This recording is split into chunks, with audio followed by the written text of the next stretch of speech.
जय श्री कृष्णा। राधे राधे। यदि आपने श्रद्धा और विश्वास के साथ कल एकादशी का पावन व्रत रखा है तो इस व्रत को पूर्ण करने के लिए द्वादशी के दिन एकादशी व्रत पारण कथा का श्रवण अवश्य करना चाहिए। शास्त्रों में कहा गया है कि व्रत के साथ साथ उसकी विधि और पारण का पालन करने से ही भगवान श्री हरि विष्णु पूर्ण प्रसन्न होते हैं। इस पावन कथा को सुनने से व्रत की पूर्णता प्राप्त होती है, घर में सुख शांति, धन धान्य और समृद्धि का वास होता है तथा भगवान विष्णु और माता लक्ष्मी की असीम कृपा बनी रहती है। इसीलिए आज आप सब सुन रहे हैं एकादशी व्रत पारण की कथा। सभी प्रेम से बोलिए एकादशी माता की जय, तुलसी माता की जय, भगवान श्री हरि विष्णु की जय। सतयुग के समय की बात है। महाराज अम्बरीश थे और वे इतने बलवान थे कि बिना सोए एक पैर पर खड़े होकर बिना जल ग्रहण किए और बिना सांस लिए 1 वर्ष तक उपवास कर सकते थे। कलयुग में ना तो हम बलवान है और ना ही उन्नति है, लेकिन हाँ सौभाग्यशाली है कि हमें इतनी कठोर तपस्या करने की आवश्यकता ही नहीं पड़ती। कलयुग में भगवान ने हमें बहुत ही कम भक्ति में लेकिन सच्ची भक्ति से ही प्रसन्न हो जाने का आशीर्वाद जो दे रखा है। श्री चैतन्य महाप्रभु ने समझाया कि एकादशी के दिन यदि भूख लगे तो फल, रस या दूध ले सकते हैं, लेकिन लगातार कुछ भी नहीं लेना चाहिए।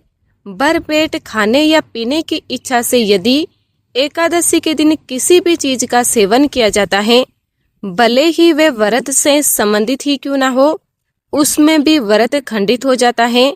यहाँ तक कि भरपूर नींद का भी त्याग करना चाहिए। नींद बस उतनी ही लेनी चाहिए जितनी कि हमारा आलस्य दूर हो सके और हमारे शरीर की थकान दूर हो सके।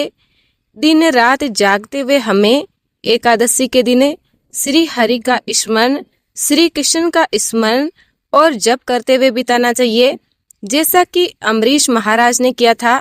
वह संपूर्ण विश्व के सम्राट थे, गृहस्थी भी थे और भौतिक के मोह माया में भली भांति लीन थे। मुनि दुर्वासा एक ब्राह्मण और सिद्ध योगी थे और वे अपने क्रोध के लिए जाने जाते थे। वे किसी को भी क्रोध में आने पर मृत्यु तक का श्राप दे सकते थे और किसी मर्त व्यक्ति को पुनर्जीवित भी कर सकते थे। वे एक ब्रह्म ऋषि और महान शक्तियों से परिपूर्ण ब्रह्मवादी थे। एक दिन उन्होंने सोचा कि मैं ब्राह्मण परिवार में जन्मा हूँ और शिव जी के वंश का हूँ, तो मैं शंकर जी का ही अवतार हुआ, जो अत्रि और अनुष्या के पुत्र हैं, जो परम विद्वान उत्तम भक्त वैष्णव है। वह मेरे माता पिता ने देवी सीता को अनेक उपदेश दिए थे, स्वयं लक्ष्मी जी को अनेक उपदेश दिए थे। जब वे श्री राम मेरे माता पिता की कुटिया में आए थे और मैं तो इस संसार का सबसे महान और शक्तिशाली पुरुष हूँ, पल भर में कुछ भी कर सकता हूँ। इधर मथुरा के मधुबन स्थित अपने महल में अम्बरीश महाराज ने महाद्वादशी का पालन किया, जिसमें उन्होंने ना तो जल पिया और ना ही वे सोए। उन्होंने दिन रात जप, स्मरण, देवताओं की सेवा और प्रार्थना में भक्ति में स्वयं को लीन रखा। अगले दिन श्री कृष्ण की पूजा के बाद जब वे अपना उपवास खोलने ही वाले थे कि तभी दुर्वासा मुनि उनके महल में आ पहुंचे। दुर्वासा मुनि एक देवता के समान बड़े सिद्ध और ब्रह्मवादी थे, लेकिन उन्होंने एकादशी का पालन नहीं किया था। कहा जाता है कि वे एकादशी का व्रत नहीं रखते थे। अम्बरीश महाराज ने उनसे महाद्वादशी पारण लेकर एकादशी व्रत खोलने का अनुरोध किया, ताकि उसके बाद वे भी स्वयं प्रसाद ग्रहण कर सके। दुर्वासा मुनि ने उत्तर दिया, हाँ, लेकिन मैं उसे पहले पास ही स्थित यमुना में स्नान करूंगा और मुझे स्नान करने में ज्यादा अधिक समय भी नहीं लगेगा। उन्होंने स्नान करने में इतनी देर कर दी, जानबूझकर इतनी देर लगाई कि एकादशी व्रत पारण का शुभ मुहूर्त समाप्त होने में अब कुछ ही क्षण शेष रह गए थे। इधर अम्बरीश महाराज व्याकुल हो गए कि एक तो एकादशी पारण शुभ मुहूर्त बीता जा रहा है, दूसरे बिना दुर्वासा मुनि को प्रसाद दिए वे उन्हें बिना भोजन कराए उनसे पहले भोजन कैसे ग्रहण कर ले। उन्होंने सोचा कि एक ब्राह्मण ऋषि, एक सिद्ध योगी, महायोगी मेरे द्वार आए हुए हैं और वे कोई साधारण व्यक्ति तो है नहीं। मुझे स्वयं महाप्रसाद ग्रहण करने से पहले उन्हें महाप्रसाद अर्पित करके उनका सम्मान करना चाहिए, नहीं तो मैं भारतीय संस्कृति की उपेक्षा करूंगा और संभवतः नरक में ही जाऊंगा। दूसरी ओर मुझे अपना एकादशी व्रत भी रखना है, जो सांसारिक कर्म नहीं है, ये दिव्य है, और अगर मैं उचित समय पर शुभ मुहूर्त में महाप्रसाद ग्रहण ना करके इसका पालन ना करूं तो मेरी भक्ति नष्ट हो सकती है। अब तक किए गए सारे पुण्य कर्म नष्ट हो सकते हैं। क्या करूं? क्या मुझे इन ब्राह्मण का सम्मान करना चाहिए या फिर अपनी भक्ति का? बहुत देर तक गहन विचार विमर्श करने के बाद उन्होंने भक्ति को ही सम्मान देने का निर्णय लिया।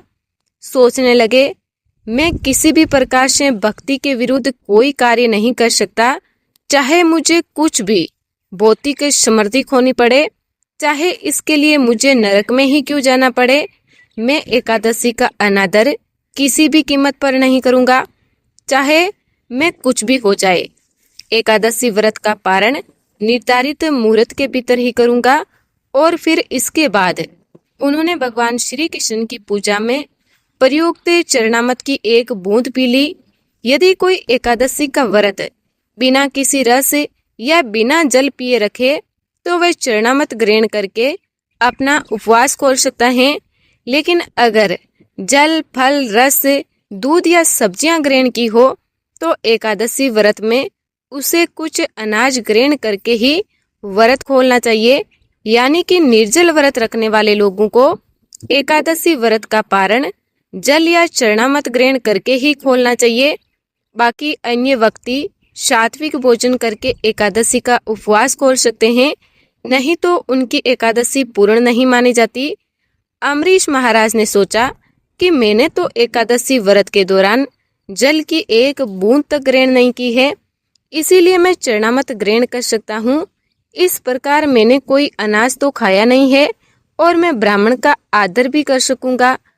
चरणामृत की एक बूंद ग्रहण करने के बाद ही तुरंत दुर्वासा मुनि स्नान करके वापस लौट आए।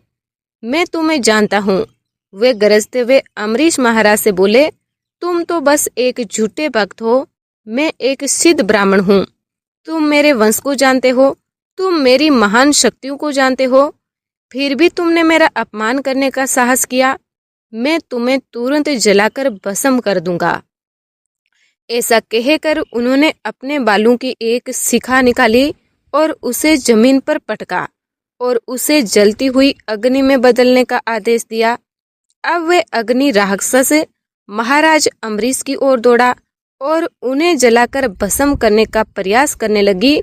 उसी समय शूरदर्शन चक्र वहां प्रकट हुए। श्री कृष्ण ने अपने चक्र को वैष्णव यानी उनकी शरण में आए हुए भक्तों की रक्षा करने का उपदेश जो दे रखा था, इसीलिए शूरदर्शन ने अग्नि राक्षस को ही जलाकर राख कर दिया और अब वे दुर्वासा ऋषि की ओर बढ़ने लगा, जो अपने पैरों को सिर पर रखकर भाग खड़े हुए। दुर्वासा ऋषि भागते हुए चिल्लाने लगे, बचाओ बचाओ, कोई मुझे बचाओ। उधर जब अग्नि राक्षस अम्बरीश महाराज के पास पहुंचा तो राजा ने मंत्रों उच्चारण किया और निर्भय बने रहे। उन्होंने सोचा, मेरा जीवन तो और मेरी मृत्यु तो श्री कृष्ण पर ही निर्भर है। फिर उन्होंने पूरी तरह से केवल और केवल श्री कृष्ण पर ही विश्वास किया, उन्हीं का भरोसा किया और इधर शूरदर्शन चक्र ने उनकी रक्षा कर ली। लेकिन दुर्वासा मुनि, जो एक शक्तिशाली ब्राह्मण और सिद्ध योगी थे, मृत्यु से भयभीत होकर भाग गए। उन्होंने पहले अपने पिता भगवान शिव की शरण लेने का प्रयास किया, लेकिन उन्हें अपने पास आते देखकर भगवान शिव ने दूर से ही उन्हें रोका। यहाँ मत आओ, यहाँ से चले जाओ। मैं जानता हूँ कि तुम क्यों भाग रहे हो। तुम एक विकट परिस्थिति में इसीलिए पड़े हो क्योंकि तुमने एक वैष्णव का अपमान किया है, और मैं जानता हूँ कि वैष्णव कितने प्रभावशाली होते हैं और मैं उन्हें नाराज करने से बिल्कुल डरता हूँ। अगर मैंने तुम्हें शरण दी तो ये सूरदर्शन चक्कर मुझ पर भी आक्रमण करेगा।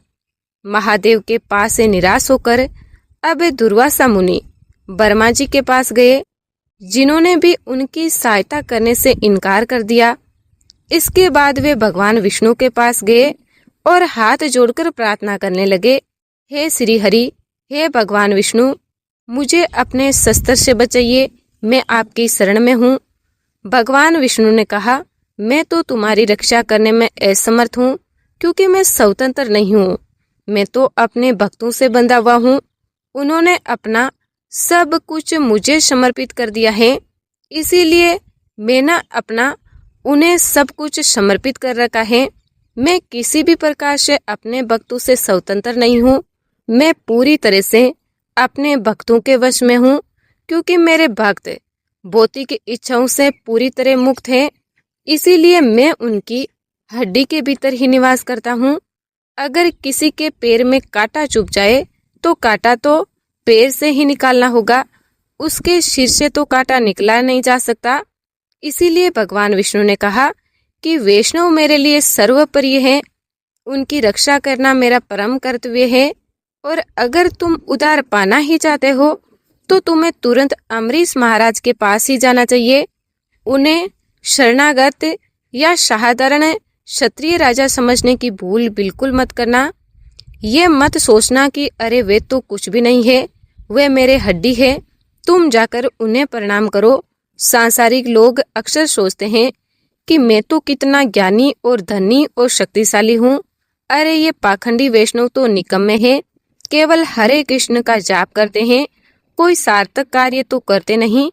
ऐसा कभी मत सोचना, बल्कि सच्चे और निष्ठावान वैष्णव बनो, तभी श्री कृष्ण आपकी रक्षा करेंगे और अपना आशीर्वाद आपको प्रदान करेंगे। भगवान के आदेश पर इधर दुर्वासा मुनि तुरंत महाराज अम्बरीश के पास उनके मेल में लौट आए। आकर उन्होंने तुरंत महाराज से विनती की कि कृपया मुझे सूरदर्शन चक्कर से बचाइए, मैं इसकी गर्मी से जल रहा हूँ। तब महाराज अम्बरीश ने प्रार्थना की कि हे प्रभु, यदि मैंने कभी श्री कृष्ण की भक्ति सेवा की है, सच्चे मन से उनकी सेवा पूजा की है, तो कृपया इन ब्राह्मण की रक्षा कीजिए। महाराज अम्बरीश के श्री कृष्ण से ऐसी प्रार्थना करते ही, ये शब्द कहते ही सूरदर्शन चक्र एकदम ठंडा हो गया और वे भगवान विष्णु में ही समा गया। 1 वर्ष पहले जब दुर्वासा ऋषि भगवान के शस्त्र से आधारित सूरदर्शन चक्र से डरकर भागना शुरू हुए थे, तभी से अम्बरीश महाराज ने कुछ भी नहीं खाया था। वास्तव में वे उस समय अपना एकादशी व्रत पारण करने जा ही रहे थे, तब ये घटना घटित हो गई और तब से दुर्वासा मुनि लगातार भाग रहे थे।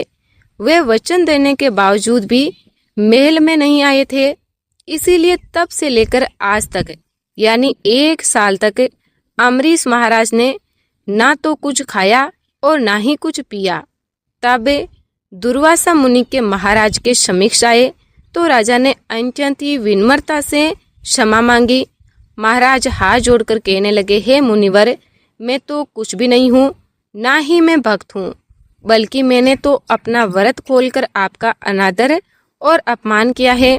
दुर्वासा मुनि ये सब सुनकर महाराज अम्बरीश के चरण कमलों में गिर पड़े, जिससे महाराज अम्बरीश ने उन्हें तुरंत उठाकर उनका आलिंगन कर लिया। अम्बरीश महाराज ने उनसे दया करने और प्रसाद ग्रहण करने का अनुरोध किया। तब दुर्वासा मुनि अपने नए एहसास को व्यक्त करते हुए कहा कि भक्त स्वयं श्री कृष्ण से भी अधिक शक्तिशाली है। श्री कृष्ण ने तो वास्तव में अपनी सारी शक्ति वैष्णवों को दे रखी है। और फिर दुर्वासा मुनि जी ने महाप्रसाद ग्रहण किया, जिसके बाद अम्बरीश महाराज ने भी पूरे 1 साल बाद अपने पूरे परिवार सहित प्रसाद ग्रहण किया। इसीलिए विनम्र बने रहिए और श्री कृष्ण और एकादशी की भक्ति में दृढ़ विश्वास रखिए। हम एकादशी का पालन करने के लिए अपना मन, प्राण और आत्मा समर्पित कर सकते हैं। इसीलिए हमारी एकादशी रक्षा करेगी, क्योंकि वे प्रेम और भक्ति की भी जननी है। ये थी एकादशी व्रत पारण की कथा।